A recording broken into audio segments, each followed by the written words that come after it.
biblique du jour, bonjour à tous. Aujourd'hui, la première partie de comment vivre dans le silence de Dieu. Dieu nous parle à travers 4 moyens, à savoir sa sainte parole, les rêves et les songes, la nature, nos erreurs et celles commises par les autres. Cependant, il arrive des moments où Dieu devient silencieux. Voyons ensemble certaines attitudes que nous devons avoir pendant le temps de silence de Dieu. Premièrement, évaluer ce qui a orchestré le silence de Dieu. La grande question que nous nous posons à ce stade est celle de savoir quelles sont les choses qui occasionnent le silence de Dieu. Dieu devient silencieux quand la saison des hommes persiste encore, quand il utilise nos ennemis pour accomplir son plan dans notre vie. On peut retrouver cela dans la Genèse chapitre 37. Dans le sens contraire, Dieu commence à parler quand la saison des hommes s'arrête. La saison des hommes, c'est aussi le temps au cours duquel nous agissons sans tenir compte de notre Créateur. C'est le temps où nous devenons maîtres et directeurs de nos vies. Aussi longtemps que nous pouvons, Dieu ne peut rien. Mais tant que nous ne pouvons rien, Dieu entre en scène. L'indépendance, l'orgueil peuvent donc provoquer le silence de Dieu. Cette optique nous amène vers une autre qu'on appelle l'incrédulité.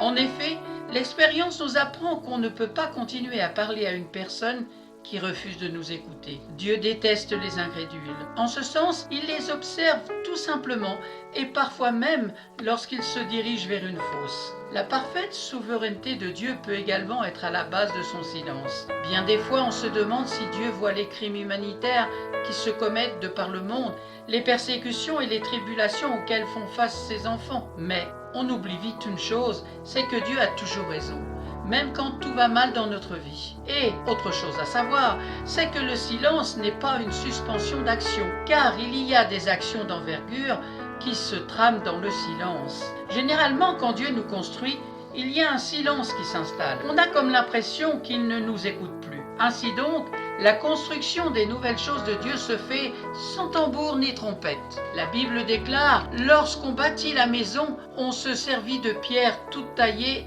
et ni marteau, ni hache, ni aucun instrument de fer ne furent entendus dans la maison pendant qu'on la construisait. » 1 Rois chapitre 6 verset 7. Dieu construit sa maison dans un silence qui abasourdit le monde entier. Voilà pourquoi son action n'a jamais rencontré les attentes des hommes. Premièrement, ne pas se plaindre, ni murmurer. Ne perdons pas notre silence, notre calme, notre maîtrise de soi quand Dieu est silencieux. Devant la mer Rouge, en désespoir de cause, Moïse dit au peuple de Dieu, « L'Éternel combattra pour vous et vous gardez le silence. » Exode chapitre 14 verset 14. Si nous avons toujours l'habitude d'attendre de bonnes choses au bon moment, nous nous tromperons un jour. Quand nous vivons une saison de silence de Dieu, nous devons éviter les plaintes et les murmures, même les accusations fortuites, pour la simple raison que lorsque nous nous plaignons, nous nous opposons à la souveraineté de Dieu. Et quand Dieu se tait, nous devons nous taire et méditer.